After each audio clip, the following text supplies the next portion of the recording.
dire. Nous sommes en 1993. Christian Clavier est à l'affiche du film Les Visiteurs. Depuis cette année 93, l'acteur déjà reconnu par ses talents comiques est devenu une des grandes figures dans l'histoire du cinéma français. Mais avant de revenir sur cette mythique saga, commençons par le commencement. Christian Clavier est né le 6 mai 1952 à Paris. Il est issu d'une famille bourgeoise. Il se décrit lui-même comme ayant été un enfant réservé et timide. Je crois que j'étais un garçon très timide, plutôt peu sûr de lui, intimidé en tout cas en classe par ses professeurs et par l'autorité, et plutôt extraverti et assez à l'aise en famille. Je crois qu'il y avait cette différence chez moi entre un comportement social un petit peu craintif et un comportement familial plutôt explosif. C'est en 5e que Christian rencontre Gérard Jugnot. À cette période, il commence à faire rire ses camarades de classe et à se découvrir une réelle passion pour la comédie. Au lycée, ayant rencontré Thierry Lhermitte et Michel Blanc, il écrit sa première pièce de théâtre. Ayant eu son bac avec mention très bien, il est directement inscrit à Sciences Po, où il rencontre d'ailleurs François Hollande. Mais tout ça ne l'intéresse pas, et au bout de 6 mois, il arrête ses études pour faire du théâtre. Choix compliqué à faire entendre dans sa famille, comme il le raconte ici. Non mais nos parents voulaient absolument pas qu'on fasse ça, surtout. Donc ils pensaient que ça allait être catastrophique. Donc la question ne se posait même pas de réussite ou pas de réussite. Ils étaient effarés. C'était une époque de plein emploi. Donc qu'on choisisse le métier où il y avait le seul métier où il y avait un vrai chômage, les pétrifiés, très sincèrement, je les comprends. Ils allaient nous voir jouer au café-théâtre, on jouait devant 50 personnes et on sortait avec 25 francs à l'époque chacun. Ils disaient mais comment ils vont faire? Comment vont-ils arriver à vivre? Je comprends très très bien leur angoisse. C'était pas une envie de réussir, ils se demandaient ce qu'on allait devenir. Mais c'est pour ça que De 1970 à 1980, il participe à plusieurs pièces de théâtre avec sa bande du Splendide. Comme Le concierge est tombé dans l'escalier de Michel Blanc, Le pot de terre contre le pot de vin, ou encore Amour, coquillage et crustacés.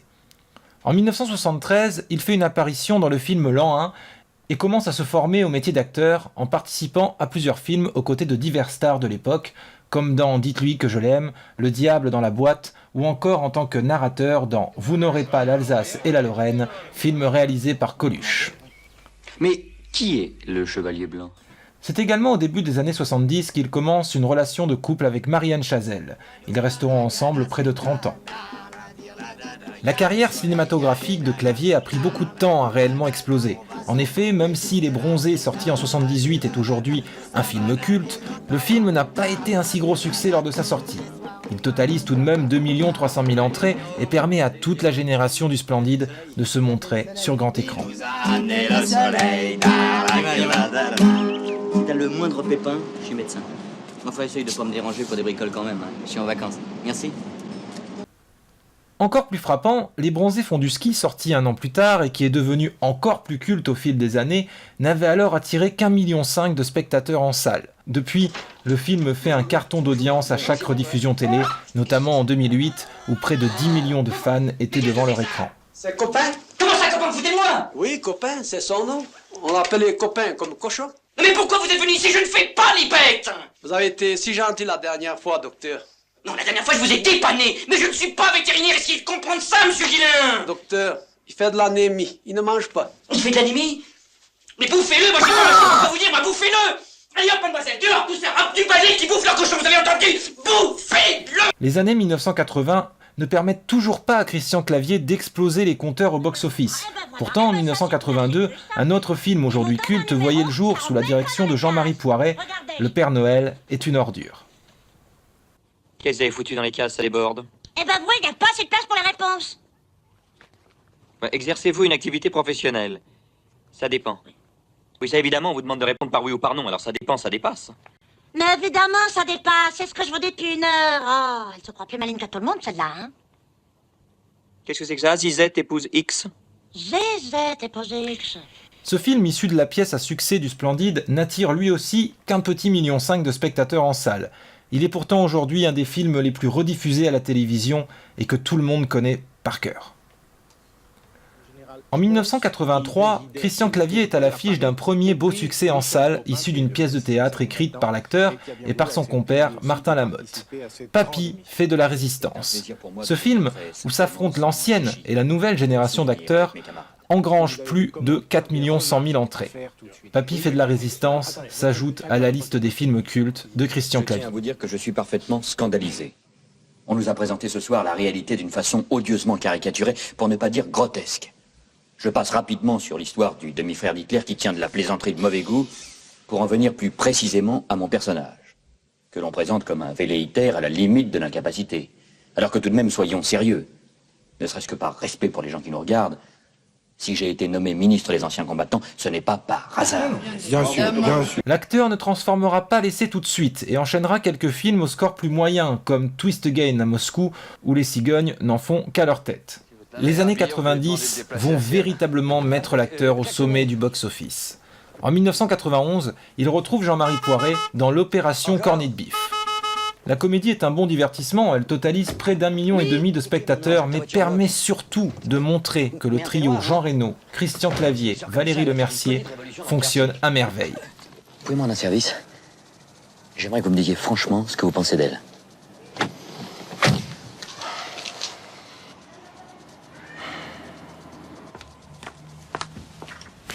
Ah la vache! Ah oui, elle dégage, hein. Enchantée, Marilyn Lemoine. Docteur Tissot. Ah, je ne connais pas votre prénom, mon vieux. Rémi. Bien ravi de vous connaître, Rémi. Je vous libère. Mais attends, vous avez même regardé, qu'est-ce que vous faites? Du coup, ce trio est reconduit pour le film Les Visiteurs. La comédie n'explose pas les compteurs dans sa première semaine, mais le bouche à oreille est excellent. Le film se maintient plusieurs semaines au-dessus du million de tickets vendus et totalise à la fin de son exploitation près de 14 millions d'entrées. C'est la première fois que Christian Clavier se retrouve dans un film dépassant les 10 millions. Et on lui pèlera le jonc comme au bailli du Limousin. On a fendu un beau matin, on a pendu avec ses tripes. Nommé dans plusieurs catégories au César, le film ne repartira qu'avec une maigre consolation, le prix du meilleur second rôle pour Valérie Lemercier. Incompréhensible, sachant que l'actrice était clairement un premier rôle dans le film, mais bon, la meilleure récompense pour Les Visiteurs, c'est l'énorme succès national et l'accueil positif du public. Christian Clavier enchaîne les bonnes performances avec La Soif de l'or, La Vengeance d'une blonde et Grosse fatigue. En 1995, il est de nouveau au travail avec Jean-Marie Poiret pour Les Anges gardiens. Il partage l'affiche avec Gérard Depardieu. J'ai justement déjà eu l'occasion de vous parler de ce film dans le 3e ciné-reportage consacré à Gérard Depardieu. Plus de 5 700 000 entrées, un duo excellent et un double rôle très bien tenu par Christian Clavier. Putain, qu'est-ce que tu leur as mis? T'as franchement séché le gros taré, hein. Qu'est-ce que c'est? Quand t'as la vieille morue, à mon avis, elle te fera plus chier que ces conneries pendant 10 ans. Non mais t'es pas surpris. Tu viens de refuser le sacrement de la confession à 2 personnes au mépris de la plus élémentaire charité. Non mais c'est génial. Mais c'est fou, c'est fou.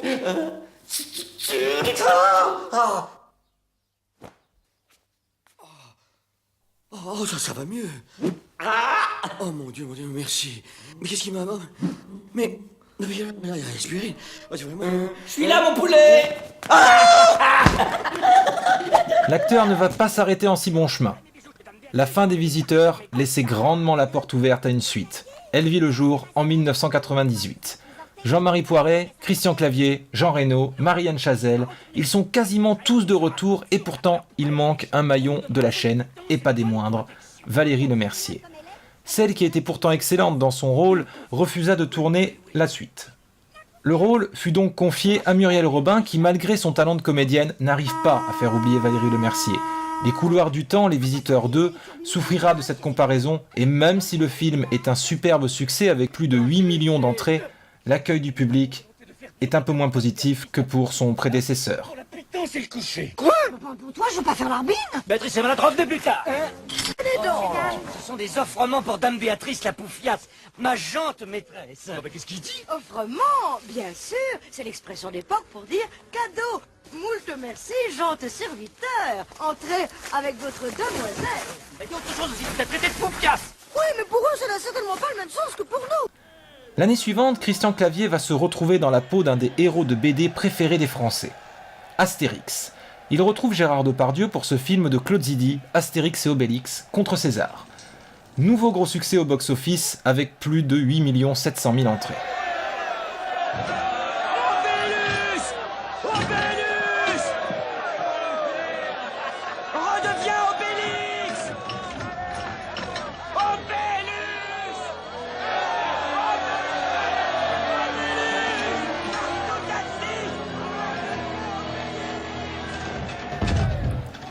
C'est malheureusement la règle du jeu, quand on fait recette et qu'on est sous le feu des projecteurs, on s'expose à des critiques. Il fut notamment beaucoup reproché à Christian Clavier de ne pas réussir à se séparer de son rôle de Jacouille et de le faire à toutes les sauces, notamment dans Astérix.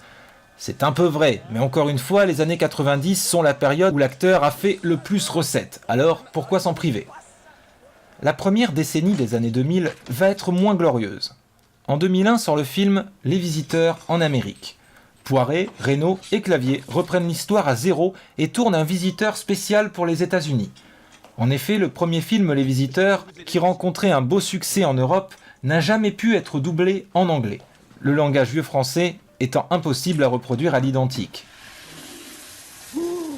Voici merveille. Le coule toute seule.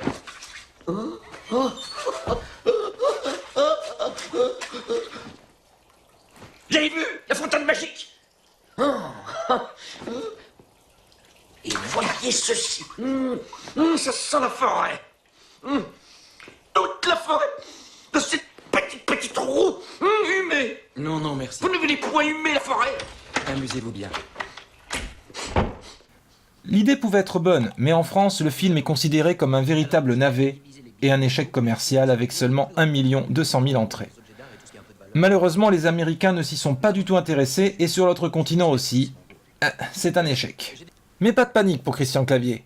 En 2002, son plus gros succès cinématographique arrive, Astérix et Obélix, Mission Cléopâtre. C'est quoi cette lueur à l'horizon numéro 10?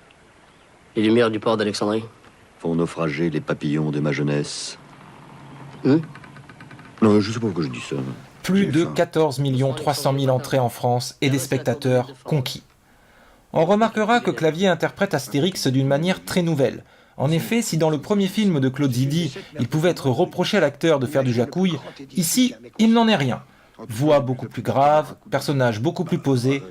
Mieux ou pas, là n'est pas la question, mais en tout cas l'acteur montre sa capacité à faire vivre ses rôles différemment. C'est la deuxième et la dernière fois que l'acteur interprétera le rôle du petit Gaulois. En effet, il aurait voulu faire un troisième film avec la bande du Splendide, mais le scénario de Gérard Jugnot proposé à Uderzo a été refusé. Ce fut une longue histoire de producteurs et de sous, bien sûr, mais quoi qu'il en soit, quand on voit le résultat d'Astérix aux Jeux Olympiques, on ne peut qu'être heureux pour Christian Clavier de ne pas le voir au générique d'un des plus grands navets du cinéma français.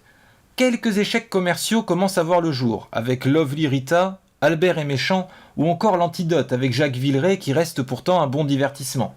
En 2004, Clavier retrouve Jean Reno dans L'Enquête corse, qui, malgré des critiques très moyennes, totalise 2 500 000 entrées. Vous êtes Ange Léonie? Qui vous êtes pour m'insulter? Pas d'Astérix 3 donc, mais Les Bronzés 3, amis pour la vie. Gérard Jugnot avait rassemblé toute l'équipe pour un potentiel tournage d'Astérix, alors pourquoi ne pas quand même faire un film ensemble? Les deux premiers films des Bronzés étaient devenus cultes et leurs acteurs des stars. Ce troisième opus était donc très attendu. Ce long métrage vivra totalement l'opposé des deux autres. En effet, c'est un véritable succès commercial avec plus de 10 200 000 entrées, mais une vraie claque d'un point de vue critique. Ce troisième volet ne bénéficie pas du statut culte comme ses prédécesseurs. À partir de là, c'est une véritable traversée du désert que l'acteur va vivre. Lui qui était depuis 15 ans un des acteurs les plus rentables et véritablement boudé par le cinéma français. Les raisons peuvent être nombreuses, déjà les grosses déceptions cinématographiques comme L'Entente cordiale, L'Auberge rouge ou La Sainte Victoire, mais également son amitié avec Nicolas Sarkozy que beaucoup lui reprochent. En 2011, il tente une nouvelle expérience, celle de réalisateur pour le film On ne choisit pas sa famille. Il est également scénariste, producteur et il interprète un des rôles principaux aux côtés de Jean Reno et Muriel Robin. Malheureusement, c'est un échec cuisant avec seulement 340 000 entrées. L'année suivante, Christian Clavier préfère s'installer à Londres pour fuir les critiques sur sa vie privée et sur ce film qui lui empoisonne la vie. Mais en 2013, Clavier retrouve le succès, aux côtés de Kev Adams, Isabelle Nanty et Pierre-François Martin Laval, dans Les Profs, qui s'approche des 4 millions d'entrées. No manif pour moi cette année. Ah ouais, alors je te tiens. J'ai 2 heures de suite le mardi. Vois ce que tu peux faire.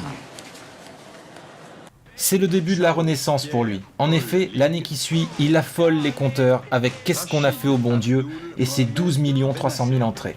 Il franchit également le million d'entrées dans le huis clos Une heure de tranquillité de Patrice Lecomte. Tout le monde sourit. J'en vois deux qui sourient pas là. Bougeons plus. La fripouille, tu te ralasses. Jacques, pour ici. Jacques. Le 6 avril 2016 sort le très attendu Les Visiteurs, La Révolution, qui fait suite au deuxième volet, Les Couloirs du Temps. Raccourcissez-le. À mort. Raccourcissez-le. Oh, il l'a tranché comme une volaille. Le film est malheureusement un échec commercial. Même s'il attire 2 200 000 entrées, il est bien loin des 2 précédents. Il est également moins rythmé, moins surprenant et surtout il rassemble beaucoup trop de vedettes actuelles du cinéma et donne l'impression que tout le monde cherche un petit peu sa place. Malgré la déception de ce volet, on passe un bon moment tellement on aime les personnages principaux et on aimerait maintenant les revoir dans un 4e film vu que la boucle n'est toujours pas bouclée. Depuis, l'acteur est de nouveau un peu plus discret avec tout de même le très bon Un sac de billes et les appréciables Si j'étais un homme et À bras ouverts. Depuis 2018, il est la nouvelle voix de Astérix après la retraite bien méritée de Roger Carrel. Christian Clavier devrait retrouver le haut du box-office en 2019 avec la sortie très attendue de Qu'est-ce qu'on a encore fait au bon Dieu.